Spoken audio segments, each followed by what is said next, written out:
ওই ঘরে যা দেখি মাস্টার পড়িয়েছে, মানে মাথায় বাড়ি মারছে।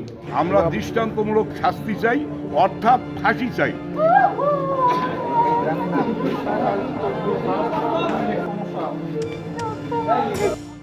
রংপুরের তারাগঞ্জ উপজেলার কুরসা ইউনিয়নের উত্তর রহিমাপুর এলাকায় এক মুক্তিযোদ্ধা ও তার স্ত্রীকে হত্যার ঘটনা ঘটেছে। নিহতরা হলেন মুক্তিযোদ্ধা যোগেশচন্দ্র রায় ও তার স্ত্রী সুবর্ণা রায়। শনিবার দিবাগত রাতে তাদের নিজ বাড়িতেই এই হত্যাকাণ্ড ঘটে। আজ রোববার সকাল 7:30টার দিকে প্রতিবেশীরা ডাকাডাকি করেও কোনো সাড়া না পেয়ে মই বেয়ে বাড়ির ভেতরে প্রবেশ করে। প্রধান দরজার চাবি নিয়ে দরজা খুলে বাড়ির ভেতরে ঢোকার পর ডাইনিং রুমে যোগেশচন্দ্র রায়ের এবং রান্নাঘরে সুবর্ণা রায়ের রক্তাক্ত লাশ পড়ে থাকতে দেখেন তারা। পরে পুলিশে খবর দেওয়া হয়।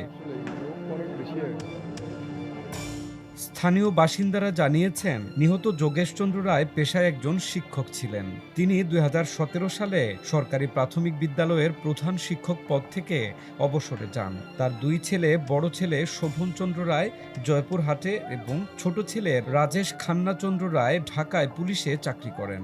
গ্রামের বাড়িতে স্বামী স্ত্রী দুজনই থাকতেন। এ সময় 24 ঘন্টার মধ্যে হত্যাকারীদের শনাক্ত করে আইনের আওতায় আনার দাবি জানান স্থানীয়রা।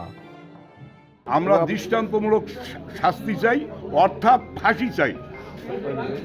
আমরা মাননীয় স্বরাষ্ট্র উপদেষ্টা এবং মাননীয় প্রধান উপদেষ্টার কাছে আমার আকুল আবেদন, আমার মুক্তিযোদ্ধা ভাইদেরকে যারা 1971 সালে এই দেশটা স্বাধীনতা এনে দিয়েছে, স্বাধীনতা উপহার দিয়েছে, সেই লোকগুলাকে নির্মমভাবে হত্যা করছে, আমরা তার ফাঁসি চাই।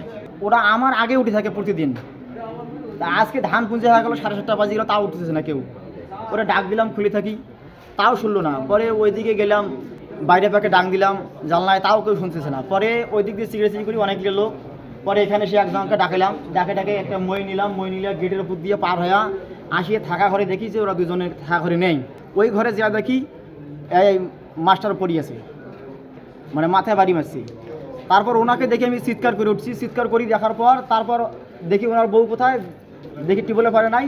পরে দেখি রান্নাঘরে ওনাকেও বাড়ি হয়েছে। প্রাথমিকভাবে দুজনেরই মাথায় আঘাত করে হত্যা করা হয়েছে বলে ধারণা করছে পুলিশ।